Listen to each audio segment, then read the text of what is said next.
पे कान न दे, वह आप पुकारेगा और उसकी सुनी न जाएगी। हाँ, जो कंगाल की दुहाई पर कान न दे वह आप पुकारेगा और उसकी सुनी न न जाएगी। जाएगी। हालेलुया। हालेलुया।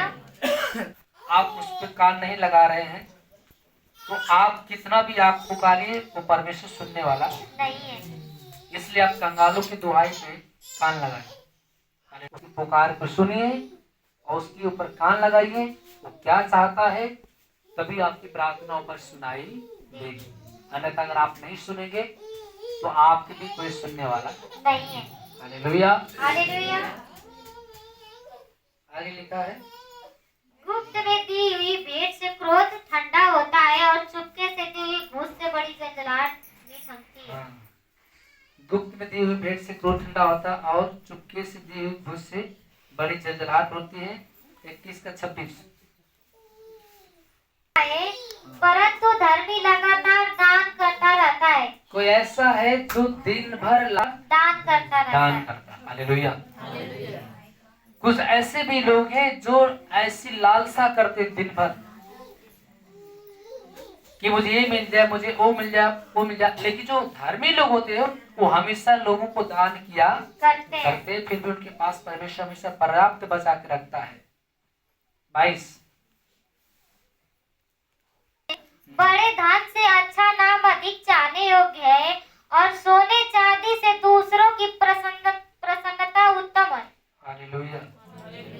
बड़े धन से अच्छा नाम अधिक चाहने योग्य है और सोने चांदी से दूसरों की प्रशंसा होती है। हालेलुया। हालेलुया।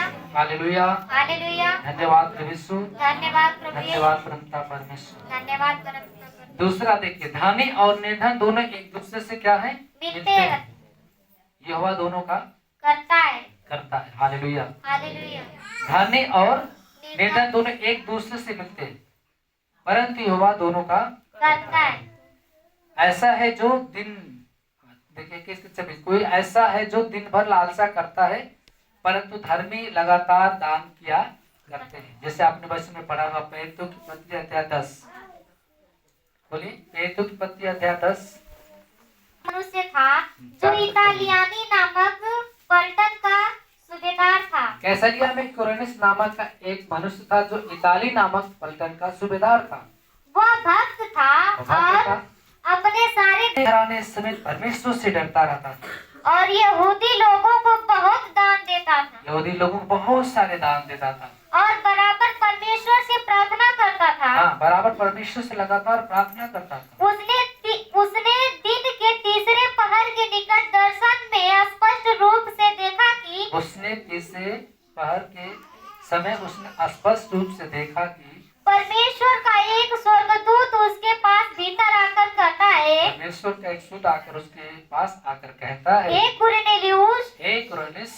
उसने उसे ध्यान से देखा और डर कर कहा, उसने उसे ध्यान से देखकर डर के कहा, हे प्रभु क्या है? हे प्रभु क्या है? उसने उससे कहा, तेरी प्रार्थनाएं और तेरे दान स्मरण के लिए परमेश्वर के सामने पहुँचे हैं। तेरी प्रार्थनाएं तेरे दान परमेश्वर के सामने पहुंचा दिए गए। हालेलुया। हालेलुया। कैसरिया में कौन मनुष्य था? कुरनेलियुस। वो क्या करता था? बराबर परमेश्वर से प्रार्थना किया करता था, बराबर हमेशा डरता था और बराबर हमेशा उन्हीं लोगों को ज्यादा से ज्यादा दान देता। हालेलुया। हालेलुया। क्योंकि धर्मी लगातार हमेशा क्या करते हैं? दान दिया करते हैं। हालेलुया।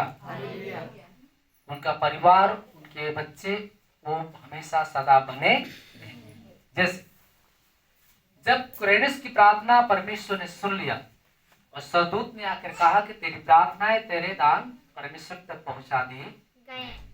हालेलुया। हालेलुया। पहुंचाने वाला कौन है? परमेश्वर। आपकी हर एक प्रार्थना का उत्तर देने वाला कौन है? परमेश्वर। इससे प्रकट है कि जो अनुग्रह, जो कंगालों को ऊपर अनुग्रह करता है। हालेलुया। हालेलुया। हालेलुया। हालेलुया।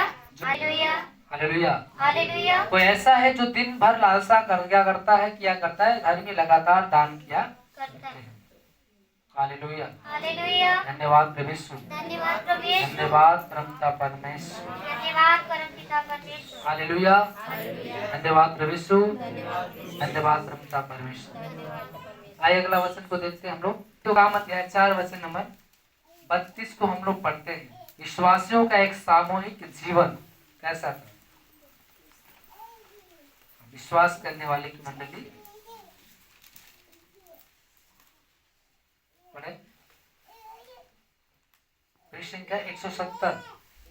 विश्वास करने वालों की मंडली एक चित्त और एक मन की थी। विश्वास करने वालों की मंडली एक चित्त और एक मन की थी।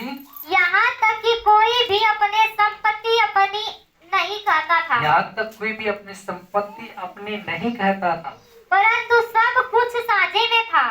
परंतु सब कुछ साझे में था।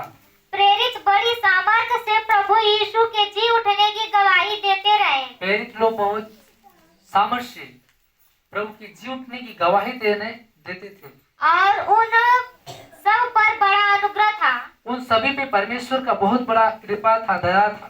उनमें कोई भी दरिद्र न था, उसमें कोई भी व्यक्ति दरिद्र नहीं था, क्योंकि जिनके पास भूमि या घर थे, जिनके पास भूमि या घर थे, वे उनको बेच बेच कर बिकी हुई वस्तुओं का दाम लाते। वो सब बेच कर अपने भूमि का, अपने घर को बेच कर बिकी हुई वस्तुओं का दाम लाकर प्रेरितों के पांवों पे रखते थे, और जैसी जिसे आवश्यकता होती थी उसके अनुसार हर एक को बांट दिया करते थे। जैसे जिसे आवश्यकता होती थी उस सब के अनुसार हर एक लोग को बांट दिया करते थे। यूसुफ नाम साइप्रस का एक लेवी था। यूसुफ नाम का साइप्रस एक लेवी था, जिसका नाम प्रेरितों ने बदमाश तथा शांति का पुत्र रखा।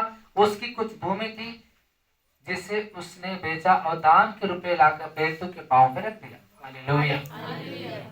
सारे विश्वास करने वाले की मंडली कैसी थी? एक चित्त और एक मन। एक चित्त मतलब सबका ध्यान, सबका आत्मा, सबका विचार मैच करता था। हालेलुया। हालेलुया। कोई किसी प्रकार का मतलब कि उल्टा सीधा नहीं सोचता था, सब आपस में मिलजुल के रहते थे। हाँ भाई चलो सब लोग मिलकर अगर हम लोग यहाँ पर रखेंगे तो उसी से सारी व्यवस्थाएं चलाई जाएगी। उसमें कोई भी दरिद्र नहीं था, उस पे परमेश्वर का बहुत बड़ा क्या था? अनुग्रह था उन लोग पे। और प्रभु यीशु मसीह की जी उठने की गवाही बड़े हर्ष उल्लास के साथ दिया करते थे। हालेलुया। हालेलुया। जिसकी जो संपत्ति थी, घर था, सब बेच के प्रेरितों के पांव पर रख देते थे। उसी में से एक ऐसा व्यक्ति था हनन्याह और सफीरा। देखते हैं हनन्याह नामक एक व्यक्ति के बारे में। हनन्याह नामक एक मनुष्य और उसकी पत्नी में से कुछ रख छोड़ा, और उसके दाम में से कुछ रख छोड़ा, और यह बात उसकी पत्नी भी जानती थी। यह बात उसकी पत्नी जानती थी, और उसका एक भाग लाकर प्रेरितों के पांवों के आगे रख दिया। उसके सामने, प्रेरितों के सामने एक भाग लाकर रख दिया। पतरस ने कहा, हे हनन्याह, पतरस ने कहा, हे हनन्याह, शैतान ने तेरे मन में यह बात क्यों डाली कि शैतान ने तेरे मन में यह बात क्यों डाली कि तू पवित्र आत्मा से झूठ बोले तू बहुत आत्मा से झूठ बोले और भूमि के दाम में से कुछ रख छोड़े। हालेलुया। भूमि के दाम में से तू कुछ रख छोड़े। जब तक वे तेरे पास रही क्या तेरी न थी? जब तक वो भूमि तेरे पास न रही थी तो क्या वो तेरी न थी? और जब बिक गई तो क्या तेरे वश में न थी? क्या बिक गई तो तेरे बस में न थी? तूने यह बात अपने मन में क्यों विचारी? तूने अपने मन में ये बात क्यों विचारी? तू मनुष्यों से नहीं परंतु परमेश्वर से झूठ बोला है। किससे झूठ बोला है? परमेश्वर से। मनुष्य से नहीं। हम किससे झूठ बोलते हैं? परमेश्वर से। हालेलुया। हालेलुया। हालेलुया। हालेलुया। क्योंकि अगर हम कुपट रहे हैं या हम उसमें से निकाल रहे हैं या हम उसमें कपट कर रहे हैं तो हमें परमेश्वर देखता है, मनुष्य नहीं देख सकता है, लेकिन परमेश्वर देखता है। हालेलुया। हालेलुया। आपकी भूमि है, आपका भूमि कितना भी बिका है उसका मालिक आप है। पैसा आपके पास आया है, आपकी इच्छा उसमें से कितना निकालना चाहते हैं, कितना आप देना चाहते हैं, वो सब देखने वाला कौन है? परमेश्वर। लेकिन उसके बीच में कौन है खड़ा? परमेश्वर। बाइबल में हनन्याह नामक के जो बारे में बताया गया है, क्यों ऐसे वचन क्यों डाला गया इस बाइबल के अंदर कि हर एक मनुष्य के अंदर ज्ञान हो कि परमेश्वर का क्या अंश होता है और जो मनुष्य को कितना और कैसे करना है। इसलिए प्रभु ने इस वचन को इसमें डाला है हनन्याह के बारे में। हनन्याह नाम एक व्यक्ति था, अपनी भूमि को बेच दिया। सफीरा उसकी पत्नी, दोनों लोग एक साथ रहने वाले थे। जब देखा कि सारे लोग अपने बिकी वस्तुओं का दाम लाकर प्रेरितों के पांव पर रख रहे, सारी व्यवस्थाएं चलाई जा रही है, उसने भी अपनी भूमि को बेच दिया। हालेलुया। हालेलुया। हनन्याह ने अपनी जो भूमि को बेचा और बेचने के बाद जो उसमें से कुछ दाम के पैसे कुछ दे दिया अपनी पत्नी को रखने के लिए, और कुछ लाकर पेटों के पांव पर रख दिया। उस समय लेने वाला कौन था? पतरस। पतरस कहता है कि हे हनन्याह, क्या तेरी भूमि इतना ही में बिकी? क्या इतना ही दाम मिला? उसने कहा हाँ। हालेलुया। हालेलुया। पतरस कहता है कि तुम पवित्र आत्मा से क्यों झूठ बोले? आपकी भूमि थी, आपके बस में थी, बिक गया, उसका मालिक आप थे, उसका पैसा आपके पास था, लेकिन तुमने पवित्र आत्मा से झूठ क्यों बोला? हालेलुया। हालेलुया। फिर पतरस ने पूछा, तू पवित्र आत्मा से क्यों झूठ बोला? उसने कहा हाँ, इतना ही में बिकी। फिर दोबारा झूठ बोला। इसके बाद अचानक उसकी तबीयत खराब होती है, वो हनन्याह जमीन पे मुंह के बल गिरता है, उसका प्राण क्या होता है? निकल जाता है। लोग ले जाकर उसको गाड़ देते हैं कब्रिस्तान में। जब उसको गाड़ कर आते हैं, उसके पास पत्नी के पास आते हैं, बोलते क्या तेरा पति भूमि में इतना ही में बेचा था? उसने कहा हाँ, इतना ही में बेचा था। उसने झूठ बोला। पतरस बोलता है सच क्यों नहीं बता रहे तुम दोनों? अभी हम तेरे पति को गाड़ के ही आ रहे हैं, आपसे पूछ रहे हैं क्या तेरा पति इतना ही में भूमि बेचा था? उसने कहा हाँ। वो भी मुंह के बल गिरती है, घर में जाती है और तुरंत उसका प्राण निकल गया और दोनों लोग मर गए। पूरी कलीसिया पे मातम छा गया, सारी कलीसिया में उदासी आ गया।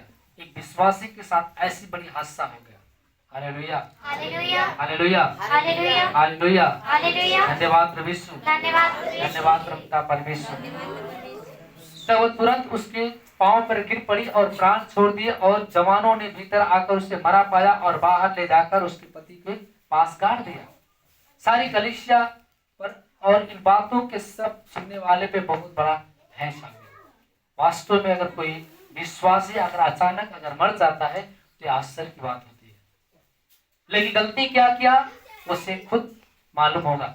हालेलुया। हालेलुया। हालेलुया। हालेलुया। धन्यवाद प्रभु यीशु। धन्यवाद प्रभु यीशु। धन्यवाद परमपिता परमेश्वर। धन्यवाद परमपिता परमेश्वर। वैसे ही हन्ना सफीरा मर गए। उन्होंने गलती क्या किया था? झूठ बोला। पवित्र आत्मा से क्या बोला? झूठ। बाइबल बताते हैं कि तुम पवित्र आत्मा से झूठ बोल के कहाँ जाओगे? परमेश्वर हर जगह है। पताल लोग में अपना बिछौना लगा हुआ वहां परमेश्वर है। इसलिए प्रभु आपकी हर एक बातों को जानने वाला है, परखने वाला है। हालेलुया। हालेलुया।